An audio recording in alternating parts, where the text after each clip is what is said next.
Welcome back with us here on Leaders of Tomorrow, and tonight on the show, Keeros is in focus tonight. That's our second The Influencer conversation.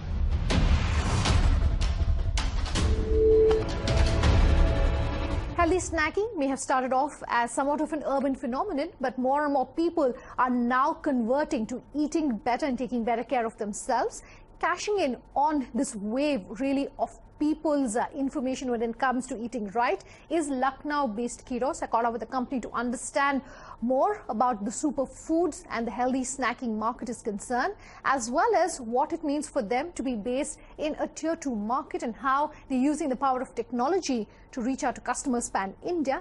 Take a listen to this interview with Keeros. Sachin, thanks very much for speaking with us here on Leaders of Tomorrow. Thank you, Sunanda. In fact, pleasure is mine.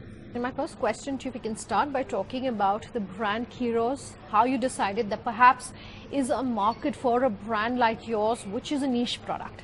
Sunanda, you see, we've been in fitness and wellness industry since quite some time now. Me and my co-founder, that's my wife, Simran, she's a nutritionist herself. We've been guiding people, thousands of them till now. We have a chain of fitness centers in UP and Punjab. And over the years, what we've learned is when we counsel them, the biggest problem that they face is they are able to manage their meals. But when it comes to mid-meals, there's a lot of indiscipline. They want to, you know. And by mid-meals, you're talking about the snacking. Snacking. Okay. Right. So, let's say somewhere in between your lunch and dinner, you feel hungry. So what is the easiest thing? Catch a samosa? So people have been gorging on very unhealthy things during the mid-meals. So we thought, why not come up with a product which is healthy and tasty. So on the go, we also learned that unless there's taste in the healthy product, just for the sake of health, there are very few die-hard fitness enthusiasts who will go for it. Okay. So if we have to cater to a bigger market, we needed to do some, make some product which is not just healthy, but definitely tasty. India is a price-sensitive market for a product like yours, which is in the healthy snacking market, and therefore I assume commands a premium over other snacks which India traditionally sort of seems to gravitate towards. How do you then combine the two? How do you have, a fair pricing for a product like yours and at the same time be able to sell in a market like India? You see, yes, India is a price-sensitive market, but when you give to the market a product which has, some benefit over and above the regular stuff, they are ready to pay for it.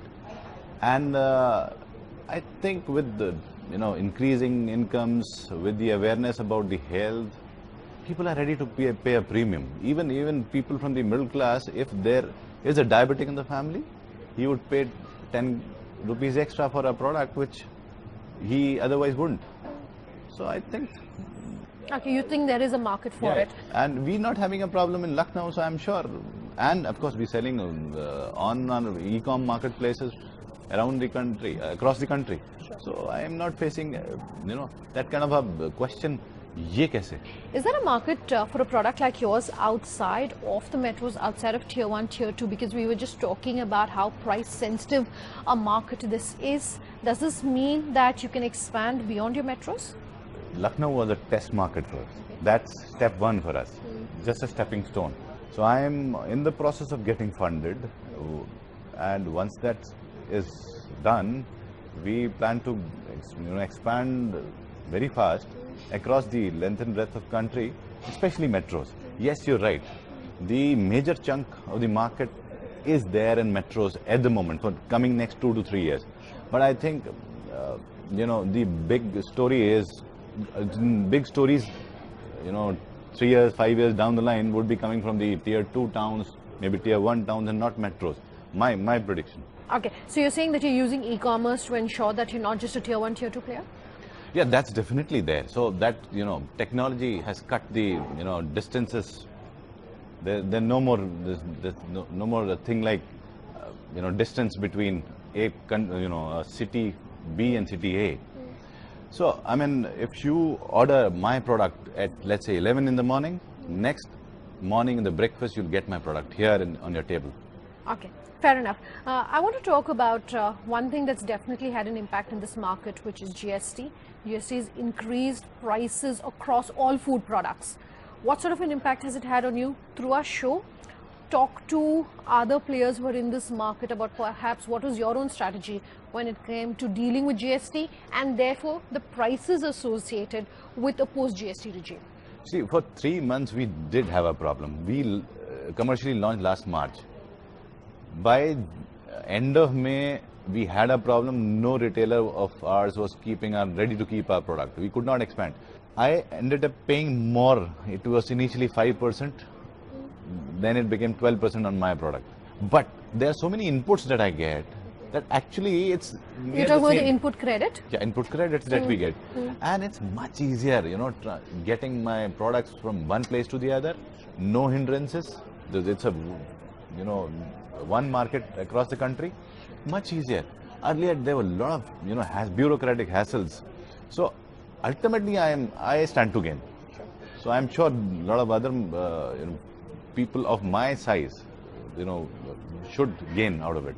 You were just talking about funding, and I want to pick up on that and talk really about the experience that you've had. You initially bootstrapped your business, but since then have found funding, have found investors. What's that experience been like? And talk to our viewers based on that experience about what perhaps you'd want them to know about this business, funding in this business. Especially for the entrepreneurs who come from tier 1 towns, non-metros, and the smaller towns, they think the bootstrapping is the only way. Probably they think that if whatever they accumulate is what they would use to expand their businesses. That thing is changing slightly, but I need to reassure them that funding is available. The HNIs across the length and breadth of country are realizing that angel investing is an asset class, and they are ready to invest in startups, and they're taking risks and they're gaining out of it. And initially I was also skeptic, but I'm so happy I got a tremendous response. I mean, today I'm in a position to choose who I want to take as an investor. So I'm happy to tell you, the first investor that onboarded is ex-national sales head of Britannia Foods. Mr. Zucchi has joined us, and he's also happy to mentor us. For next 3 years, he'll be with us building our company.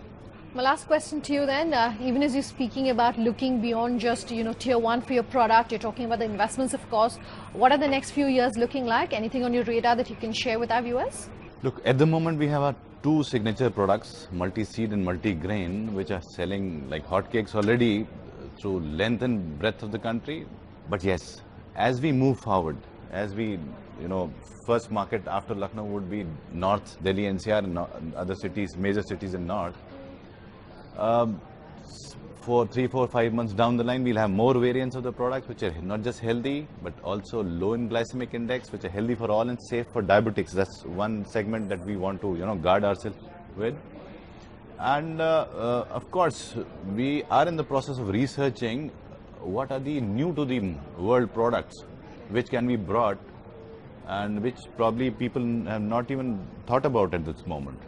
Okay, wish you all the very best for that. Thanks for speaking with us here on Leaders of Tomorrow. Thank you for having me here.